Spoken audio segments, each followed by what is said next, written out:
अस्सलाम वालेकुम। So today we will start with epiphora. Lacrimation हमने पढ़ लिया था। अब लैक्रिमेशन में हमने कहा था कि लैक्रिमेशन जो होती है ना वो होती है due to the excessive water production, tear production है एक्सेसिव, और उसकी कॉज में कोई ट्रॉमा आ सकता है, फॉरेन बॉडी इन्फेक्शन वगैरह, इन्फ्लेमेशन आ सकती है या ग्लूकोमा।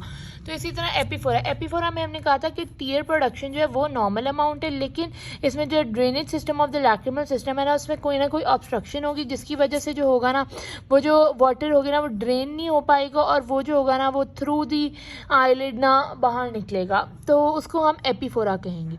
ठीक है, तो it is the watering from an eye due to the decrease drainage of the tears. Drainage नहीं हुई हो। अब इसकी कॉजेज क्या है? इसमें या तो ऑब्स्ट्रक्टिव एपीफोरा होगा कि उसका जो ड्रेनेज सिस्टम का जो पूरा पाथवे है उसमें कहीं ना कहीं ऑब्स्ट्रक्शन होगी, या फिर इसमें लैक्रिमल पंप फेलियर होगा कि लैक्रिमेशन में जो पंप करते हैं कि वो ड्रेन होता जाए आगे, लैक्रिमल सिस्टम जो पंप करता है वो ड्रेनेज सिस्टम उसका पंप जो होगा ख़राब होगा।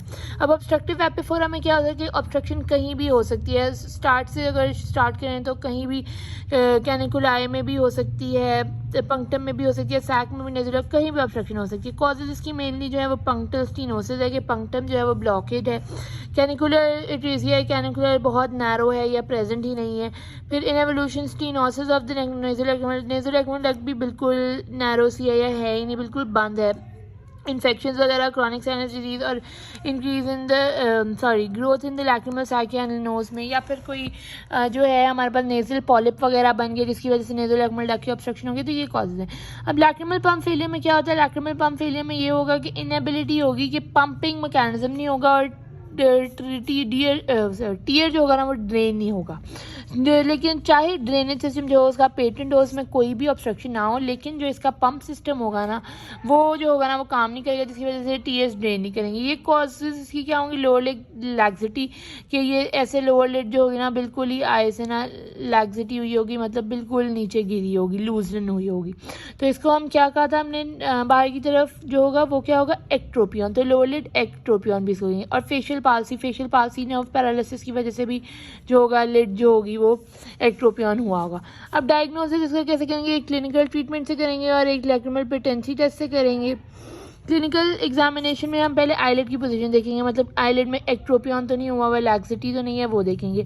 फिर ऑर्बिकुलर ऑक्यूलर का मसल का फंक्शन देखेंगे, ठीक है कि नहीं। रिगर्जिटेशन टेस्ट देखेंगे कि हम उसको पेशेंट कहेंगे कि आप ऊपर देखेंगे और लैक्रिमल सैक पे पुश करेंगे और उस पर देखेंगे कि उसमें कोई डिस्चार्ज वगैरह निकल रहा है कि नहीं। अगर डिस्चार्ज निकल रहा होगा, रिगर्जिटेशन टेस्ट पॉजिटिव होगा, और वो क्यों पॉजिटिव होगा? क्योंकि उसमें नेजल लैक्रिमल डक्ट ऑब्स्ट्रक्शन होगी और एपीफोरा होगा।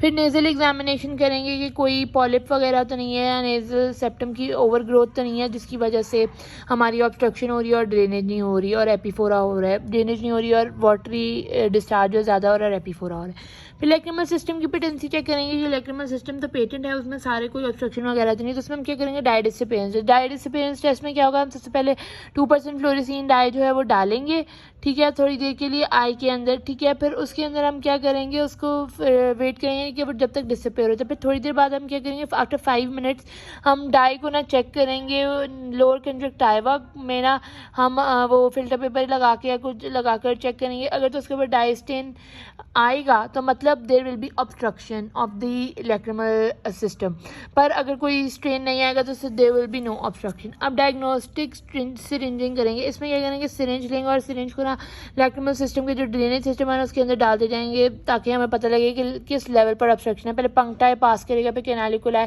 अगर इससे आगे नहीं जाएगा तो हमें पता लगेगा कैनालिकुलाई, फिर अगर इससे आगे चला गया तो हमें पता लगेगा सैक में ऑब्स्ट्रक्शन, अगर इसके आगे जाएगा और नीचे डक्ट तक जाएगा लेकिन आगे नहीं जाएगा तो मतलब कि नेजल लैक्रिमल डक्ट में ऑब्स्ट्रक्शन है। तो ये हम ऑब्स्ट्रक्शन के लिए सिरिंजिंग कर सकते हैं। अब जोन्स डाई टेस्ट में हम क्या करते हैं? इसमें हम देख सकते हैं पेशेंट्स की जो ऑब्स्ट्रक्शन है ड्रेनेज सिस्टम में वो पार्शियल है या कंप्लीट ऑब्स्ट्रक्शन है।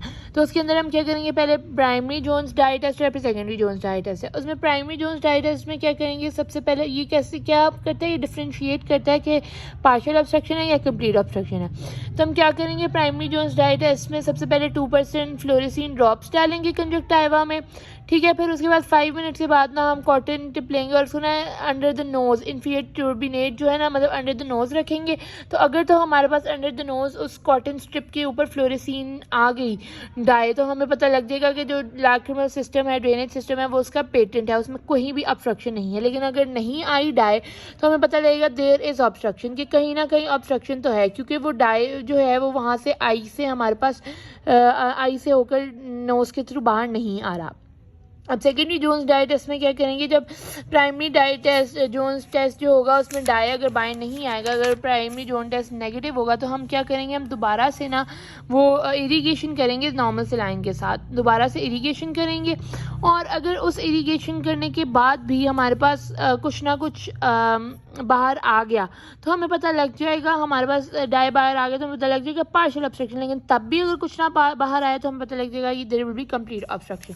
जैसे कि ये दिखाया गया है, सबसे पहले हम ये डालेंगे primary Jones test, primary Jones test में प्राइमरी जोन्स डाई डालेंगे, फिर वो उसको हम कॉटन साहब के ये नोज़ की जगह के कॉटन साहब से देखेंगे तो वो आ जाएगा, तो हमें पता लग जाएगा तो प्राइमरी जोन्स टेस्ट पॉजिटिव है, मतलब देयर इज़ नो ऑब्स्ट्रक्शन। लेकिन जब हमने ये हमने डाई डाला और यहाँ पर ऑब्स्ट्रक्शन और ये नहीं आया, तो हमें पता there is negative Jones test.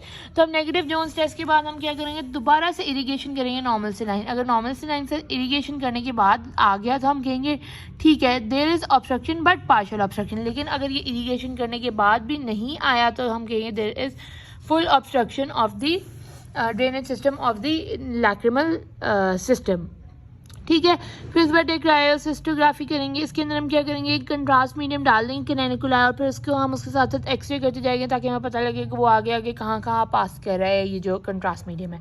फिर इलेक्ट्रिमल स्किन टीलोग्राफी में हम क्या करेंगे, इसमें हम टीयर्स को जो है लेबल करेंगे गैमा रेस के साथ, गैमा इमिटिंग सब्सटेंस, और फिर उसकी भी ड्रेनेज जो है ना हम उसको मुहैया करते जाएंगे।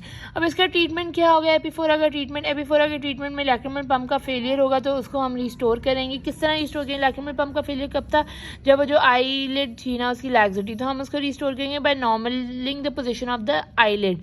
तो आईलिड की पोजीशन ऑफ नॉर्मल कैसे करेंगे, या पंक्टम की आईलिड की पोजीशन नॉर्मल करने के लिए ये क्या था, ये एक्ट्रोपियन था। तो आईलिड की पोजीशन नॉर्मल करने के लिए हम जो ट्रीटमेंट थे ना, जो हमने एक्ट्रोपियन के लिए ट्रीटमेंट किए थे वही करेंगे, कि हम इसको डायमंड शेप फ्यूचर दे देंगे, या हम इसको यहाँ पे पेंटागन शेप फ्यूचर दे देंगे, या हम फ्यूचर्स देके ना उसको लिड मार्जिन को ऊपर कर देंगे। ठीक है, फिर उसके बाद क्या होगा, या फिर ऑब्स्ट्रक्शन अगर हुई है ड्रेनेज सिस्टम की तो उसको हम सर्जिकली ट्रीट करेंगे। तो हमने यही कहा था कॉजेज जो है एपीफोरिया की दो हैं, या तो लेजर रेकमेंडेटरी ऑब्स्ट्रक्शन है तो उसको हम सर्जिकली ट्रीट करेंगे, या फिर हमने कहा था पम्प का फेलियर, तो पम्प के फेलियर को ठीक करने के लिए हम आईलेट की पोजीशन और पंक्टम की पोजीशन को ठीक करेंगे। So that's all for the एपीफोरा।